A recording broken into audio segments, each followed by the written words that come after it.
This is Pet Life Radio. Let's talk pets.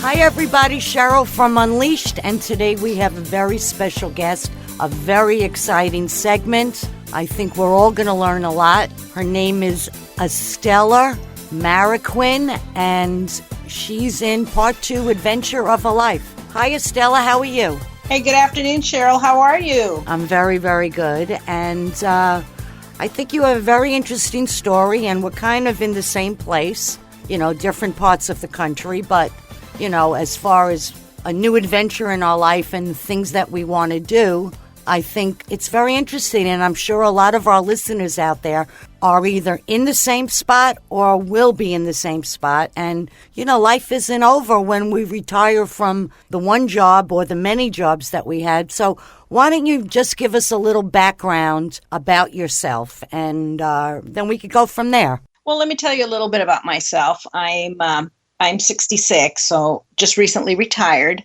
But basically, in a nutshell, I was born in Brownsville, Texas in 1953, and parents traveled around with my dad for the NASA program. He was in the space program.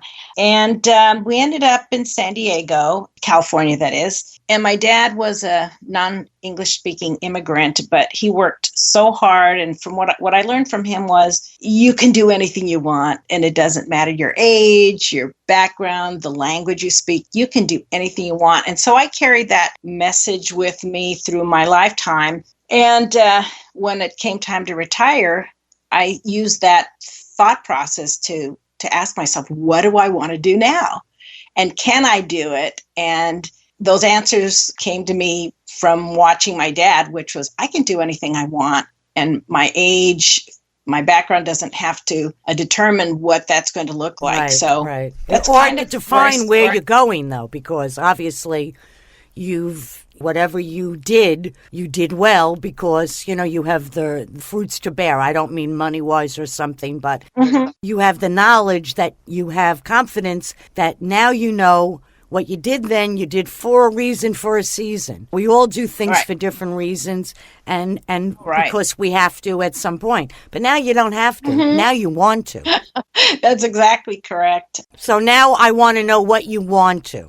So after retiring, I reevaluated what do I want to do. And for the most part, it was a whole new avenue of learning, excitement, new experiences, travel, so many things I realized were within my reach. And I started looking at different things to learn, maybe a program to attend. And it came down to I've always loved animals, but I didn't have an opportunity to work with animals in the careers I chose, which were legal fields, office type fields.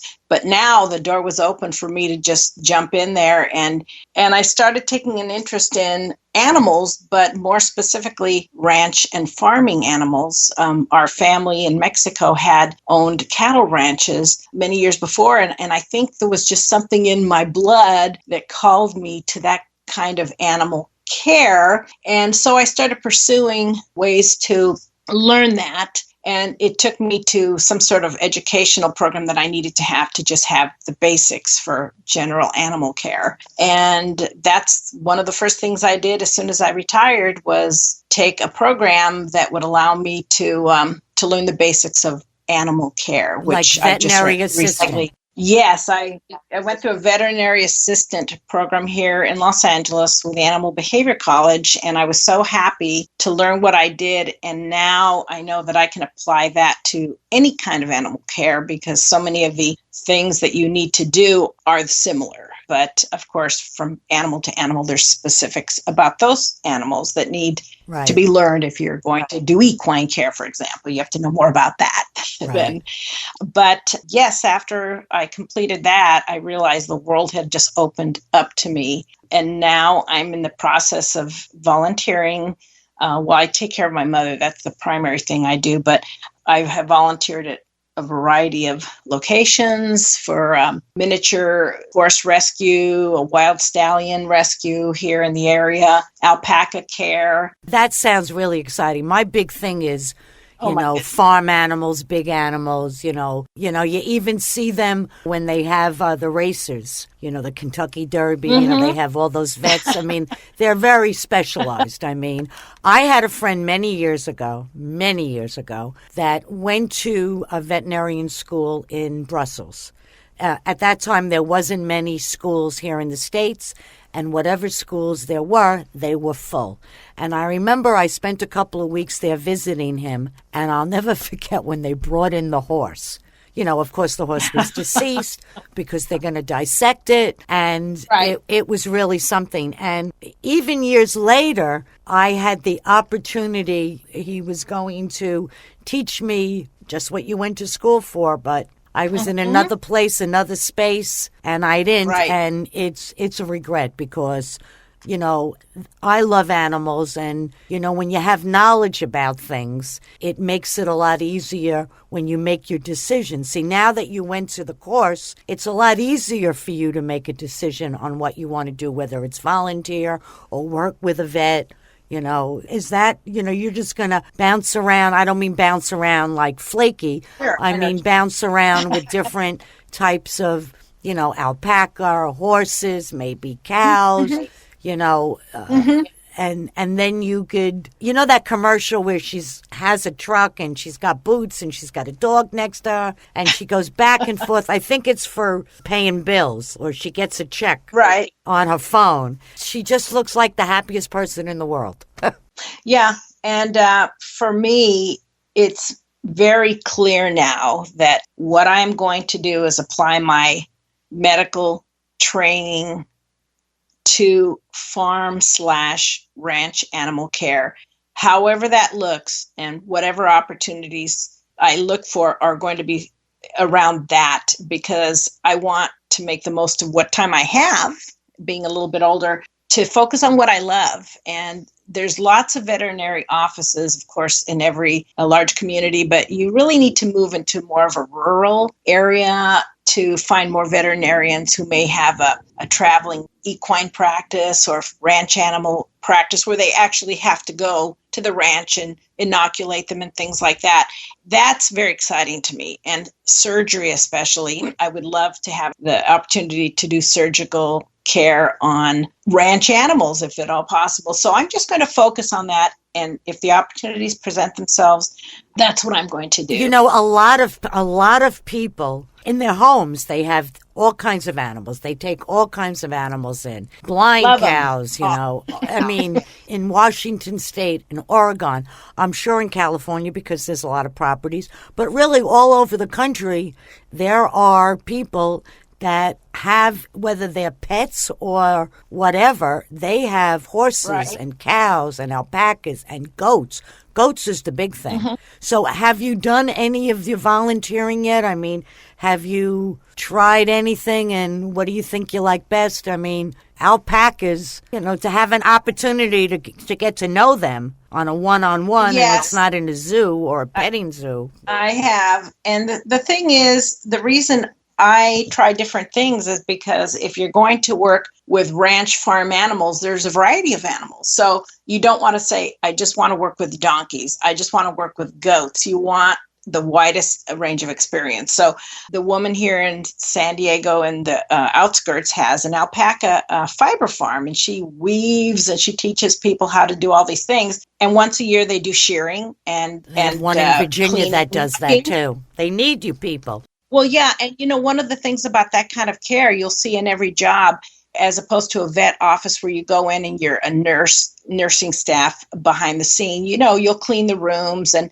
wipe things down. But when you're working in a ranch experience, you're mucking stalls, you're cleaning water buckets, you're doing a range of different things that to me, are very interesting and fun. And you're more physically lifting bales of hay, maybe, and, things like that. So I wanted to while I'm here, to get whatever experience I could. And San Diego's a pretty big city, and you're not going to have that type of animal care often unless you go out. So alpaca. Then I went up to the mini horse ranch 2 hours from here in Hemet, and I was able to walk, exercise mini rescue horses and talk to them about care and muck their stalls and clean their water buckets. I was so happy. I know other people would say, "Oh, it's dirty and dusty." No. An animal so lover would beautiful. find that wonderful. And if you like horses, that's terrific. But I'm going to take a break, and then when I come back, I want to talk about the courses that you took. We'll be right back.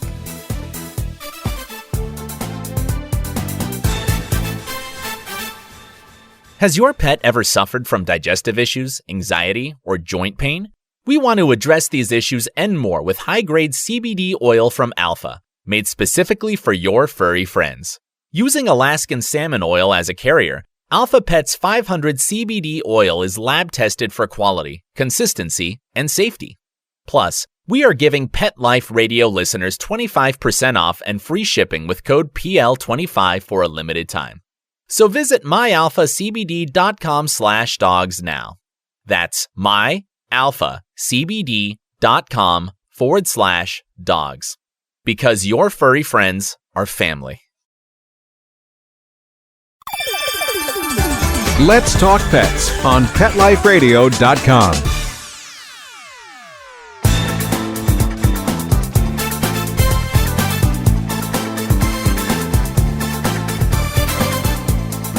Okay, we're back, and we're talking to Estela, who's in part 2 of her adventure. And at the school that you took the course, what type of courses, because there might be other people that might want to also do this, and, Yes. Well, let me tell you a little bit about it. I did research, and there are all kinds of programs around the country. There's in-house programs, but that didn't appeal to me, to go and park somewhere and get a parking pass and go to a class.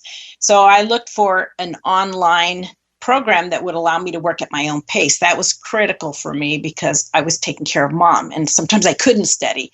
So this program, the Animal Behavior College in Los Angeles, they offered a really affordable program that you could move at your own pace. And if you just wanted to go through it and work all day and night, you could finish it in a few months. It took a little longer for me because I wanted to really understand the material. And some of the courses they're general to every type of program, but of course they give you an introduction to animal care, surgical procedures, restraint procedures, how to restrain cats as opposed to dogs, as opposed to feral animals, inoculations, testing for parasites, everything. It's fantastic. So when you come out of there, you have learned the general basic knowledge for any kind of animal care, in my opinion. It's just that when you go to work with goats, they have something different about them. Their hooves are different than a cat's toenails. The way you care for a hoof is different than a cat claw, things like that. But I feel really empowered because I did well, but because I love the subject. And now I feel like I can really go anywhere and be an asset and, use that knowledge to do anything I want to. Of course, there's going to be a little learning curve if I go to a farm situation, but you learn everything. And it's really important to know everything, even if you're not interested, let's say, in testing, like drawing blood, testing for parasites, but you still need to know about it. And you may work in surgery, which I loved. Well, at least to watch it. I mean, it must be fascinating. Exciting. It's exciting, and to learn from the doctors. I was always asking questions like, what's going on here? Why are you doing this kind of stitch? And what is this, the stitch you're doing? Why is it different from this surgery to the other? So much to learn, but I was so excited to learn everything and drink every portion of it up that I learned quite a bit. And even if I decided not to go into a profession right away, I just feel like I've learned something new and exciting, and that's good for your brain, and it's good for your... to learn. And do they use cow guts, I don't know what it was made out of, and probably there's different products. This particular place I did my externship just had a little package of suture material, and you just grabbed it. Some of it was thicker than others, depending on what they were sewing up. Like for a kitty, a little baby kitty, they might be using a delicate thread, and then for a larger animal, you use the heavy thread, just like sewing.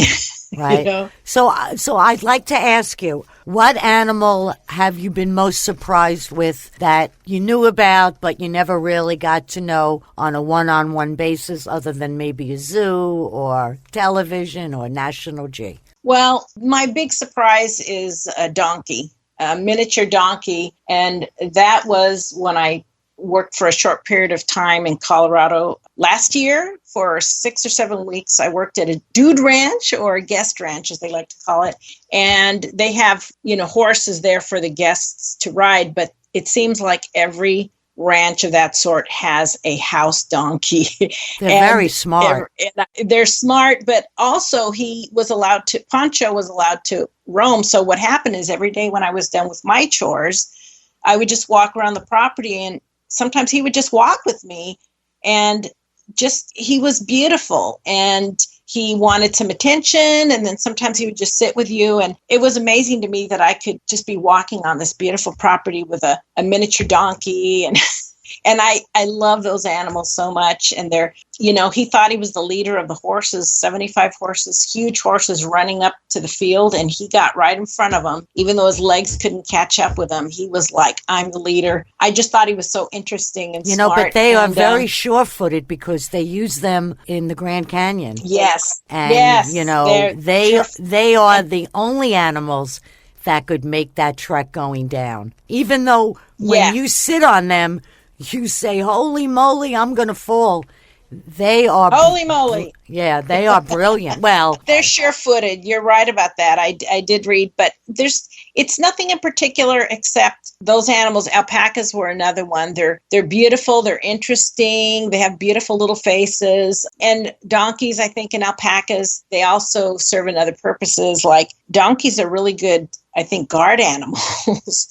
And they always have them with horses because they're all herd animals. But there's something about a donkey. I don't know what it is with horses, but they always have a donkey, it seems like, when they have a herd of horses. So, but yeah, those animals just call to me, and I've just made the decision. I don't have time to say, well, maybe it'll be exotic animals or birds. It's not any of that. It's ranch farm animals, goats. They're so very interesting also. Oh, goats. And there's nothing like seeing 2 or 3 different kinds of animals. And you and I know about this, where you have a horse with a dog sitting on its back, or a cat sitting on an alpaca's back, and they're riding around like friends. And they're just interesting and so different than the regular, house pets, which of course I adore too. But if I'm going to apply my learning, I really want to do something different. And I think there's an avenue there, especially with rescued horses, rescued donkeys that need extra love and care. I feel like I have that to give to them.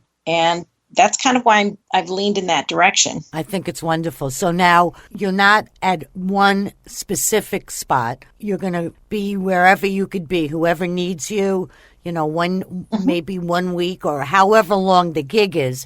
I mean, if they need you and you like it, you're going to work for them and for yourself, right? Absolutely. And because I have no other things holding me back, like a second job or other things that I need to do, I can say, look, I can give you 20 hours a week and mostly any day you need me. I'm also going up to the Sacramento area, which has a lot of ranch and farm areas, and just talk to the people at the vet hospitals, introduce myself, and be ready to maybe transfer up there and work part-time or volunteer. I'm perfectly happy with volunteering, but I'm sure my opportunities will be greater up there because there's more of that. Just they have dog rescues, horse rescues, pig rescues. They have barn animal rescues in one area.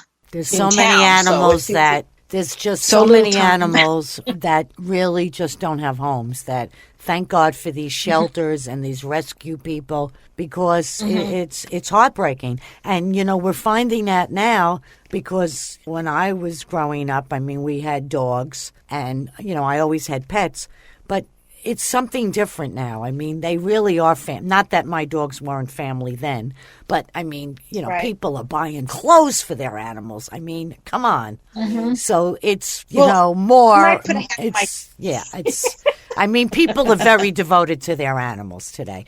And we're finding out these animals are brilliant. I mean, there are dogs that get along with tigers and dogs that get along with a rooster or a chicken or a duck or a squirrel. It's It's and amazing. I just saw one of the things I try to do is watch a lot of YouTubes and other animal related websites or, that type of thing on the internet, because they're always showing things that we normally don't see. Like, you may be in your house and you're not watching your farm animals, what they're doing, but they're doing all these interesting things. And one of the things that happened is there was a donkey and a goat that had grown up together on a rescue site. They had been taken from different ranches, and they spent a considerable amount of time together until they had become they were inseparable. This is a donkey and a goat. This is one of many different stories, but what happened is two different people adopted him. One took the goat and one took the donkey to different ranches. Terrible. Hundreds of miles away. And the goat became so depressed. They were just filming it. It just sat in the corner. You could tell it was dying emotionally. It was going to die of loneliness. So they contacted the other owner, who's also an animal lover, and they brought the donkey back, and they videotaped all of this. And wouldn't he? The moment the donkey came out and went over to see the goat got up. It was like, oh, finally, you're here. And they went together to eat, and they were eating. And right there, you could tell relationships with animals so deeper in so many ways that we don't understand. Of course, people see it at home with their dog and their cat. They're playing together, or their two dogs. They see that. But these ranch animals that are out there, I don't think people necessarily think all the time that they may have developed very close connections with other animals, and they become depressed and sad. They're herd animals, and if they don't have other animals that they're with, it's bad. Socializing. All animals need to be, in a social group. They are very social. I mean, there really are. I mean, I saw something recently about this wonderful dog. It kind of bothered me because they took this dog home for the weekend to find out why nobody would adopt this dog. And it was the sweetest dog. I mean, for the weekend. I mean, that's like torture for the animal, because then you're going to bring him back. But he couldn't really be around other dogs. He did not like. It's not that he was vicious. He did not like other dogs. And so he would have to be in a home. They had a dog, these people, and they brought their dog to a friend's for the weekend because they wanted to see what it was about this dog, because they were thinking maybe they would adopt this dog. And the dog was just sweet, sweet, sweet. They loved this dog. They cuddled. They gave him the best weekend of his life. But then they brought him back, and I think he was fostered, but he had a hard time with other dogs. And see, I would have worked on that if possible. I mean, however you go about it. They can't tell you what's happened to them.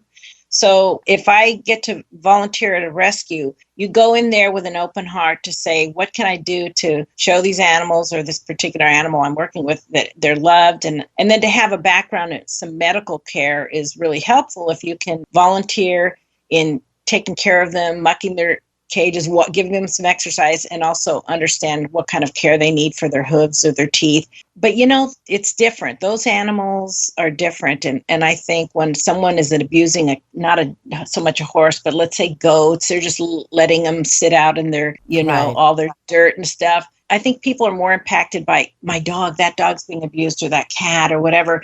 But sometimes I think those animals get a little left behind, because who's going to be worried too much about it? Out west, they round up wild horses. I mean, horses that are wild, they're rounding them up. And they separated this one couple, and she had a calf and a colt, and, they were apart, and they filmed them getting back together. I mean, could you imagine? They're wild animals. Yeah. Well, let me tell you, one of the places I have volunteered is a little bit north of Los Angeles, and it's one of those rescues for wild stallions. So, you go there, you really don't get to go one-on-one with them, but they did take us in a cart to different parts of their sanctuary, and they said, see that group up there? That's that little herd that belongs to that stallion and his female. and they were in little pods, little herd groupings. And so they keep them together in their little area. And then they try to sell them. A lot of the Mustangs that they've gotten, you see them all the time, these online. Do you want to buy a horse? Which is a commitment. Well, yeah, and I think here it's a rescue. I think if you're going to take one, of course, you're adopting it out. But some of these places are very careful about who gets it, because someone may say that's exciting. They have to be stallion. Yes, they have to be. No, because that leads back to abuse again, because then you can't handle it, so you let it sit by itself in a stall and show your people that you have this horse, but you're not really taking care of it. So I think most of those rescues that I've worked for are very careful. Oh, no. Most rescues that I've heard of or dealt with are 100% terrific. And I don't think there's anybody who's listening that's one of those creeps that are on Craigslist or is abusive, because, we don't stand for abuse anymore on any animal. It is now law, because that's just crap, And I would say adopt before buying a new, no shopping. Shop for shoes. You don't need to shop for an animal. They're all over. They walk the earth. Yeah, and they're beautiful. And so, yes. And if I ever have a house with a little acre or so, my goal is to adopt small animals, just because I'm by myself. So I may adopt a rescued horse. Yeah, maybe. they'll mow your lawn. Get a cow, get sheep. Well, they do that, and then the thing is, most of the sanctuaries I've worked with said we understand it's when someone comes to rescue or adopt an animal, they may never have had a goat or a mini horse, but we want it to have a chance at a new home. But if you cannot take care of it, if you decide it's too much, bring that pet back and we will take that pet back. So there's no reason for someone to say, well, I'm stuck now, I'm just going to get rid of this animal. You can always take it back if you can't handle it. But I think I can handle 2 or 3 herding animals. So it'd be a sheep, a couple of goats, and maybe a mini horse, and see if I can give them a nice life with me. One chance, one good chance. Oh, yeah. And it would be fun. It would be, I could just see the Christmas card now. And of course, when it gets too cold, you bring them in. When it gets too hot out, you bring them in. Last month, I'll tell you a quick story. I was up in Big Bear Lake, and the folks that were housing us had 2 ranch animals. Oh my goodness, what were they? They were like alpacas, but the male had just passed away, and the female was just sitting in her corral and just was not interested in anything. So I went up there every day, a couple of times a day, with a little bit of the snack that they let us have. And little by little, she started getting up, and she'd come over and smell my hair. I had some nice shampoo going on. And, do they mate for life? Are they? Well, these 2 were just together the whole time. So I don't know that. I'm still learning about those animals. But all I know is after 3 days of just interacting with her, she'd see me walking and she'd come up, she'd stand up and quickly walk over and sniff my hair or touch my hand. And, I could tell it was like, I'm so lonely and sad, but, here's someone that's going to pay a little attention to me, make me feel good. And I saw a change in her personality just with me being there 3 days. And, I was just staying at the hotel there. So I think it can be a big difference for an animal that's been unloved and harmed in some way, to give them a quality just by loving them and going out and playing ball with them and giving them their exercise. And I'm there. That's the last thing I'm going to be doing for the rest of my life. Right. Well, we're going to take one more break, and then we're going to come back. Does your dog itch, scratch, stink, or shed like crazy? Come to Dynavite for help. Order a 90-day supply of Dynavite. Dynavite for life. Pick up 2 tubes of Doggo Suds. Get the 3rd tube free. Peppermint, tea tree, lavender, Doggo Sud shampoo. Made with all-natural coconut, jojoba, aloe. Great for healthy skin and soft, shiny coats. But no itchy, harsh chemicals. Lather up, rinse away. Try Doggo Suds. Buy 2, get 1 free. At Dynavite.com. DINOVITE.com.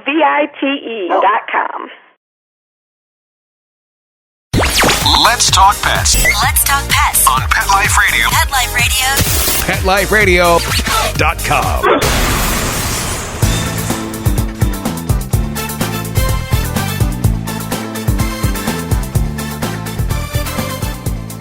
Okay, everybody, we're back, and we're talking to Estela and her vision for herself in part 2 of her adventure, which really does sound like an adventure. It sounds wonderful. I wish you lots of good luck, and I want you to come back. Well, keep in touch so you could come back and tell us, because, you might end up working at a zoo. You don't know.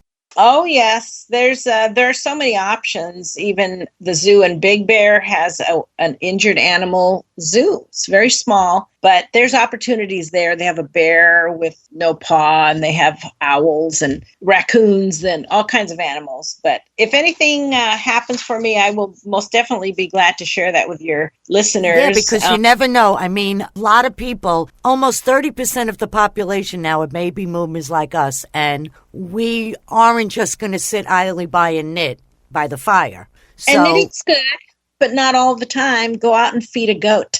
Yeah, if you could find a goat. But, even the Grand Canyon with their array of donkeys, there are animals all over that, you never know. And, so I'm curious to see where you're going to go, and hopefully you'll keep a journal so you can tell us all about it the next time. But I want to thank you. And, if any of my listeners have any questions, please, get a hold of me. And Estela, I wish you lots of good luck, and thanks for being on. It was a very interesting to hear all about what your plans are, and I'm kind of like a little jealous. Thank you, Cheryl. Let's keep in touch, and I definitely will share my adventure as I go along, okay? Thank you. Have a great day. I want to say goodbye to all of my listeners. I want to thank Mark, and remember to live life unleashed. Bye-bye. Let's Talk Pets, every week on demand, only on PetLifeRadio.com.